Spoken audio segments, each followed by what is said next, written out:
cheer.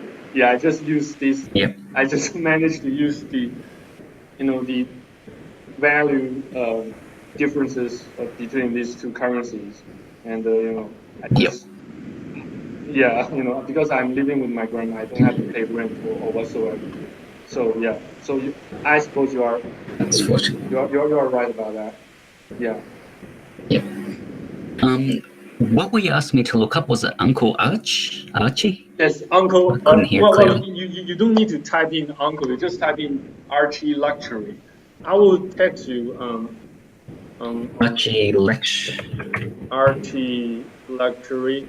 Yes, he actually made Look. quite lots of yeah. Uh-huh. He actually made quite lots Got of it.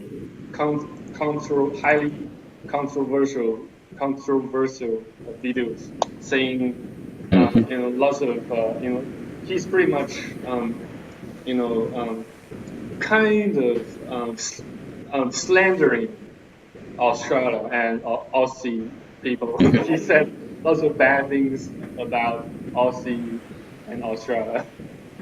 Yeah, but I There's a do. lot of reasons to say bad things about Australia. Where Yeah, and he is an Aussie. He was born in Australia, and mm-hmm, he is from Brisbane. mm-hmm, But he, mm-hmm, yeah, I saw some commentary, the commentary clips he mm-hmm, made. Yeah, he said Sydney mm-hmm. is aggressive, Sydney is mean, is nasty. Probably It he is. removed it. No, but it is a very unfriendly city. uh, Other than you are very friendly to me. You post no. I'm not from Sydney. Oh, you're not from Sydney. Yeah, yeah, you're very No. friendly, but you are not from Sydney. Okay, I get it. Yeah. So Yep. probably what he said makes sense. Somewhat makes sense, right? Mm, He mm, said makes sense. mm-hmm. Yeah, but since you've been living in Sydney for like quite a couple, 2 decades, uh, or just a decade, but you are not a Sydney Um, sider. You are no, in no. my life, I think I've spent 7 or 8 years in Sydney. Okay, but that makes you Um, a Sydney person. That makes you a local, really. Unless you are don't know. I've spent more time in other places. okay. And that's always broken up.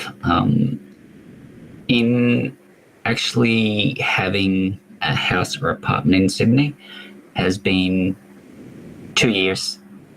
2 years. Okay. So Yep. you just got pretty much settled in Sydney. You just managed to colonize Sydney only in the most recent years, right? Oh no, I was sort of living here before. At the moment, I'm not really. I'm just Mm-hmm. temporary. No matter, no matter. I'm passing. It Yeah. it doesn't matter to me that much anyway. Yeah, because Mm, as far as I can see, most Aussies don't post any mm, hostility against me. So I still love yeah. Aussies and Australia. Yeah. So Mm, so yeah. So what Uncle Archie Luxury said did not actually hurt my feelings about Aussies and Australia or Sydney. Yeah. mm, Yes. And yet in the meantime, I still appreciate what he what he presented on YouTube, and and mm, also his effort to tell us the truth about Sydney, the truth about the current system, the yeah. current the current Australian government is currently employing and implementing. Yeah, so I highly appreciate his honesty there. Yeah, it carries Mm. noble. Yeah, let's try not to mention whether it carries a noble purpose or not, but the honesty there really impressed. Yeah. Yeah, you know. I think you'll see is Australia was lucky for a long time, especially the generation above ours. It was very, very easy to get ahead through a little bit of hard work, which is no longer the case. No longer okay. Now, that has disenfranchised a lot of Australians. They realise if they work hard, they're not really going to get ahead. If they haven't already got ahead, sort of, they've missed the boat kind of thing. And it's over half the population. Half the population are living under the poverty line? It depends where you draw the poverty line. There's more than half the population which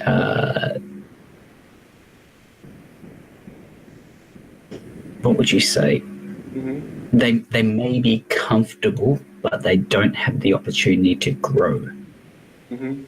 So what they have achieved at this stage in life, whether they're 20, 30, 40, 50 years old, they don't have the ability, even through hard work, to gain more.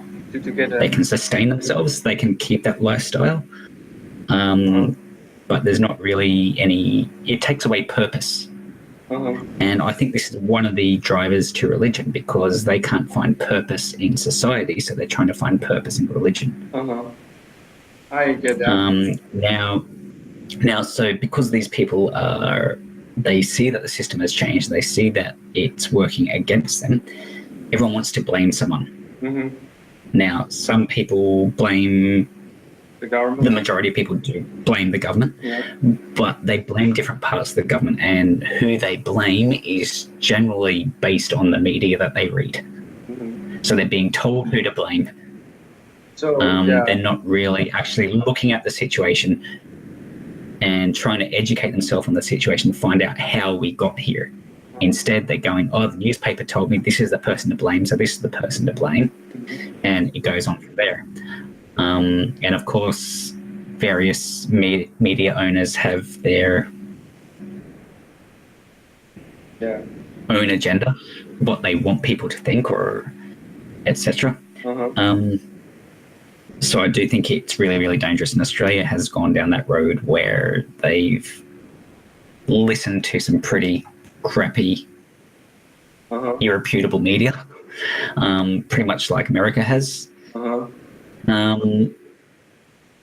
And it's caused that's helped promote division in this country, because you've got people who follow one media source, you've got people who follow another media source, you've got people who follow whatever they were taught at their school, then you've got other people who actually look at the policy.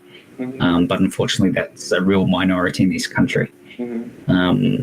I see very few people that actually pick up the Hansard, the recordings of what happened in Parliament, who actually read through the legislation, who actually look at who voted which way in Parliament. The media doesn't report on this. They try to grasp on little things to attack certain politicians, but that's as far as the reporting goes.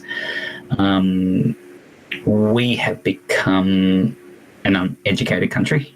We're not politically savvy, and everyone is just, because everyone's hurting, they want government policy to give them something, even if it costs someone else. And this is creating more infighting. So we're fighting with each other instead of working together to try to grow the country. And while we're fighting with each other, you've got people who are in higher positions that see, oh, this is an opportunity, I can make this happen, this happen, this happen. And while it doesn't help Australia, or potentially even hurts Australia, it helps my pocket, or it helps my family, or it helps my community, or it helps my beliefs. And that's a lot of what's going on. While Australians are fighting with each other, things are just going to get worse and worse and worse. And we're getting close to the point of no return, where those who do want it to become better will have no choice than to leave, wait for it to hit rock bottom, wait for international intervention, wait for Australia to start rebuilding, come back and rebuild. So there's a last-ditch effort now by a lot of people to try to reverse our policy direction before it gets to that stage. But really, everything's stacked against us. So so it is hard to stay positive. I suppose the current circumstance really necessitates a prayer from me. I'll find some Yep. time to make a prayer for everyone Sure. in Australia and Australia, the country itself, and everyone Yep. who's been falsely accused Mhm. in the Aussie government. Yeah, Yep. I suppose. Yeah, from a Christian's perspective, Satan is the one who is to be blamed, not people, not people. It's the dark, the principalities, the dark power in the unseen world, and Mhm. because Satan, he operates in the air. He operates right above us. He pulls the, the buttons, the Yep. yes, he has pulls. He has the lines to manipulate. So he's the one ultimately to be blamed. I would I say, think I think this situation has got less to do with good and evil, as we'll call it. uh-huh. Um, I think a lot of the people that, especially in the government, that are pushing this, some are doing it for their family benefits. So to them, they're doing good, or they have a certain belief that they think is of benefit to Australia too. And the reason that they're following that thinking is they're uneducated or unaware of all the other options and how it affects everyone else. Mhm, They think that their way is the right way. mhm, So they're blind to trying to encompass any other ideal way of living. The other reason why this is becoming bad, and this happened in the US and it's starting to happen in Australia now, you've got people getting into politics that know the system is broken and they believe it's that broken that they can't fix it. mhm. And if you're in politics and the system is broken, what is the point of fighting for something? It's not going to work. What is the point of trying to do good? It's not going to work. So if you're in that position, you may as well do what you can to get the most out of it for yourself, That, because you can't do anything for Australians. in fact, that still sounds satanic to me because that's precisely what Satan is trying to do. He's trying to get people fighting one another, and so that humanity self destructs. Satan wants humanity completely obliterated and destroyed. So that's why we see this is happening today, right now. So I know I've got a very different view of a lot of people's interpretation of Satan. So if there uh-huh. is a Satan, Say um, what you have to say. Yeah, I am all ears. I'm all ears. and this is one of the reasons why I don't really believe in good and evil. I do believe in evil acts, but I don't believe in an overall good and evil thing. Uh-huh. And one of the reasons is Satan, I believe, Jude, biblical texts, was an angel. No, he wasn't. He's not an angel anymore, but He was. he was the angel of light. No? But Yeah. you just said he wasn't an angel at all. What makes you say that? He wasn't at all? Yeah. No, I was saying he was an angel and then fallen. Yep. He was. So he was once good Uh-huh. and then became bad. Uh-huh. So what made him And the fall? whole system of belief is about redemption. Uh-huh. So Redemption. what's to say Satan can't be redeemed? No, he can't. He's the source of all evil. He created evil, in fact, according to the Bible. Yeah. The Gospel Yes. of John or the Book of John. Yeah.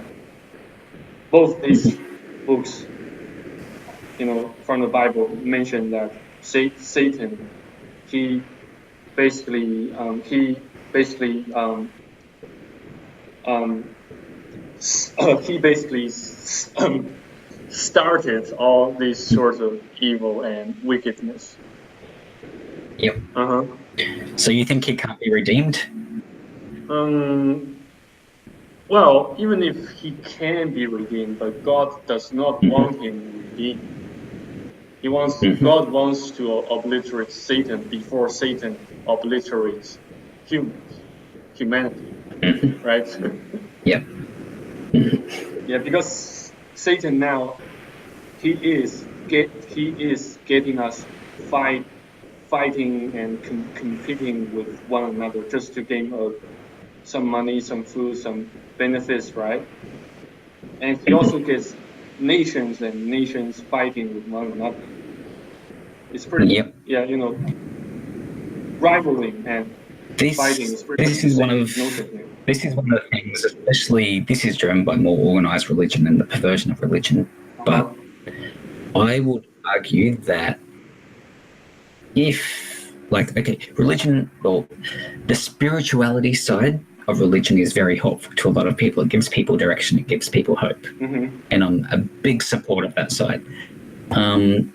However, religion, possibly after money, is the biggest cause of war and harm in this world.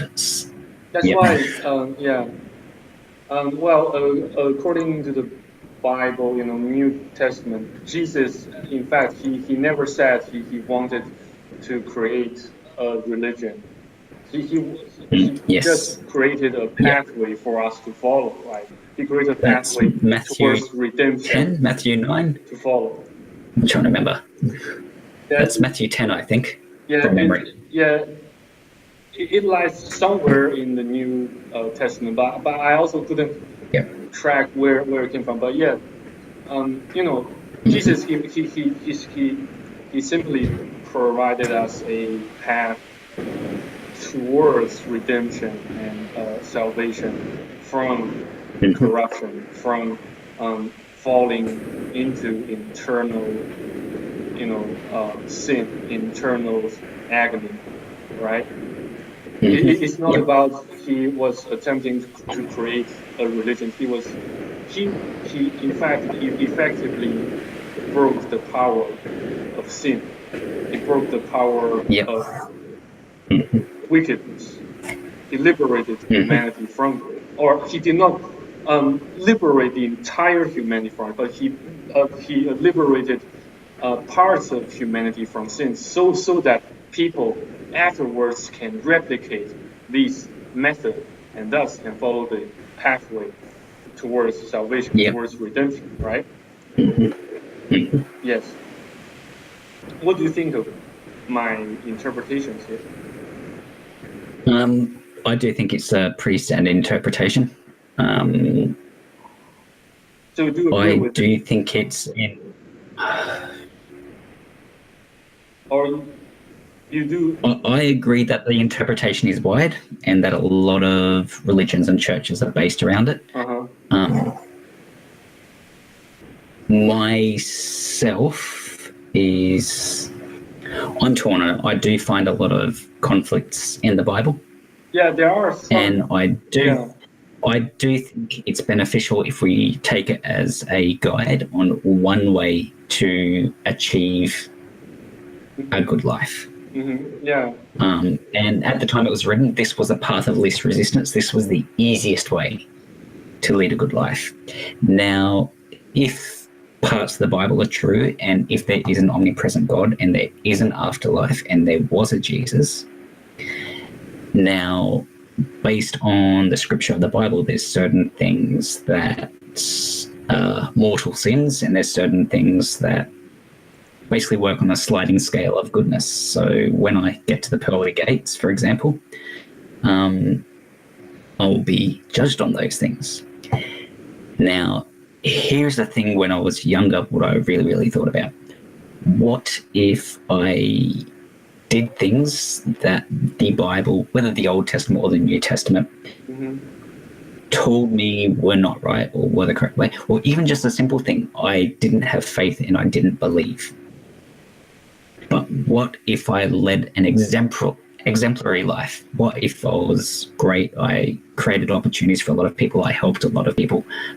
But I did that one thing by not believing in God. Would God use that rule to stop me from entering heaven and send me to hell? Or would he go, hey, you've done the best that you can. I'll give you a pass on this one, get in, kind of thing. And that's one of the things that made me believe that if the Bible is accurate in any way, I do believe it's more of a guide. Because if you've done something like, if you just find that you cannot believe or you have done a mortal sin, after that there's very, very reason to lead a good life. If you believe in biblical morality, there's no reason to lead a good life after that. You may as well just be an asshole. So in fact, it all it doesn't actually seem to me. It doesn't actually seem like to me that way, but instead, God, since He's omnipotent, He's omnipresent, so He has predetermined. He has pretty much predetermined who will fall into hell and who will ascend to heaven. He has predetermined it. So there's actually very little you can do to change. There's a lot of people that believe that, Christians and non-Christians, like even a lot of atheists, believe that things are predetermined based on where you're born, your genetics, a whole bunch of things that you can't change. We can still change the way we think of it, and we can somewhat change,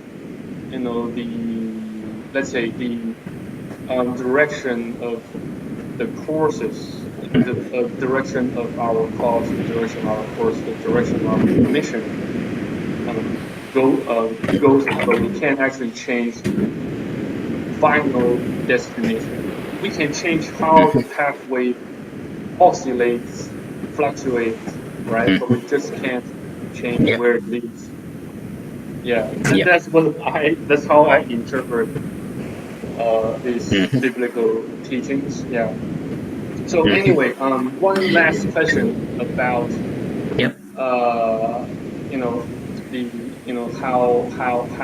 how Christianity has changed and now altered Australia. Let's say, allow me to ask. Do you think?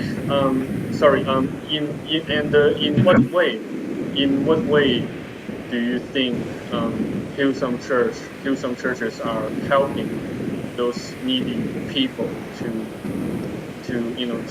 at least feel better and somewhat get better? I've met a lot of younger people who go to Hillsong Church. The vast majority of them have had struggles in their life. Usually to do with substance abuse or suicide. Mostly substance abuse. And it's really huge amongst youth. They've had like a history of substance abuse, and having this other thing to focus on, something that can sort of trigger the same parts of the brain through music and praise,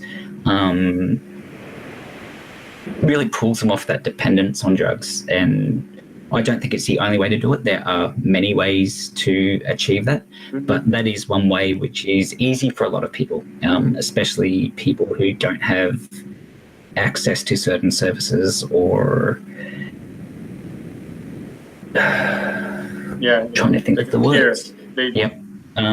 They deserve. Like, it's somewhere that you can go, someone can take you. It's really, really easy to attend, and it has an immediate effect. And that's because of both the effect on the brain of worship and of music and the way that they've combined it.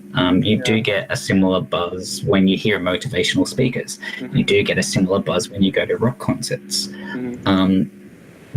But going to those things is very, very expensive, and they're also not on all the time. With Hillsong, this is something that's on at least once a week, usually more. There's always something that you can go to. And because it's always on, you can develop a habit or a schedule and you get your fix. It does sort of become a new drug, but it's not necessarily a bad drug unless you make it one. I do think it offers a lot to a lot of people. And that's why I do want to protect religious institutions, but I do think they do need to demonstrate greater responsibility and more openness. Yeah, I do honestly think if we're putting them in a position where they're leading our young people in this country, they need to act like leaders and they need to speak out against injustices. They need to fix the things that are wrong. They really need to do a lot more other than just to sit there with their hands out and collect money, which is the way I see them operating now. That makes me really, really angry. I think a great man said once with great power comes great responsibility, and that applies to churches too. Well, we can't actually ask that much for from Hillsong churches, right? We can at least get some temporary shelter, sanctuary there, but we just can't depend totally on the church itself, right? We need everyone to we need everyone, but here's the thing, especially right? Hillsong claim that their congregation is 200,000 strong in Australia. 200,000. That's 8% of the. That's 8% of the population. Tell me that's not enough power to create some amazing change. I suppose that now. Yeah. Now, especially that would be a lot of income. That's money that can be used for something. But even if you couldn't use that money for something, instead of asking for money of your congregation, you ask them to help people. You get them to open up their homes. You get them to cook meals. You get them to volunteer as teachers. Or here's something that's amazing. We've got roles in this country which are really, really important to the country. The most important role in this country is teachers. There's nothing more important than teachers. Then you've also got nurses, doctors, police, etc. Now, these are, especially nurses and teachers, they're not paid well for the amount of work they do and what they have to go through. The amount of the workload, the amount of the workload they usually endure doesn't quite match the pay they receive, right? Is that what you're trying to say? Correct. I get it. By not looking after our nurses and teachers, it means that we've got a lower quality of care coming to our children. So their health is going to be worse and their education is going to be worse. And this is just a slippery slope down. Now, when you've got churches and you say, hey, you guys are in a position where you can make this better, what the Catholic Church is a really, really good example of this. They open schools and they open hospitals, but they do make them quite exclusive. They put their church rules on those things and they do fund them, but they also demand government funding in a way, and they do get more benefit out of it than anything else. What I'd love to see is church groups like this going, okay, we've got a few people in our congregation who haven't had opportunity in life, but they're good people. How about we pay for them to get an education, to become nurses and teachers? And if the pay isn't good, how about we bump that up a little bit? We donate a little bit of something each month to help these wages. They're not doing that. What these groups are doing is they're buying property, they're building apartments, they're creating record labels, they're going into traditional profitable businesses. They're displacing businesses that cater to everyone, and they're replacing with businesses that just cater to their people. That I think is quite harmful to society. It's beneficial to that part of society, but overall I think it's quite harmful. I think if they want to be an authority in Australia and a leader in Australia, they need to act like it. I'm not talking about the congregation. I'm not talking about people like you. I'm talking about the leaders. Church leaders, those who actually participate in operating the churches, right? Yes. So instead of just preaching gospel, I honestly think that they need to go, this is what it means to be Australian. This is what it means to be a Christian.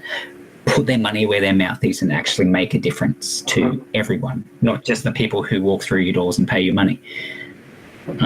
Because if you're only helping the people that walk through your doors and pay you money, you're a business. You are not a leader. I can see that sort of corruption runs pretty deep inside the gigantic organism or organization. Yeah. Yeah. So yes. Pretty sad, but I also do find hope in that, because since there is a corruption, that means there is definitely something we can do about it, and there's definitely hope for improvement, right? Yeah, I do think they're in a position to do a lot more, and I do want to see them. Like, they have done a lot of good. I think, especially in a place like Sydney, drug abuse will be a lot higher than, like, it's already extremely high, but it would be a lot higher if there wasn't groups like Hillsong. Yeah. I do think they generally help. I just think they need to do more, be less self-centered.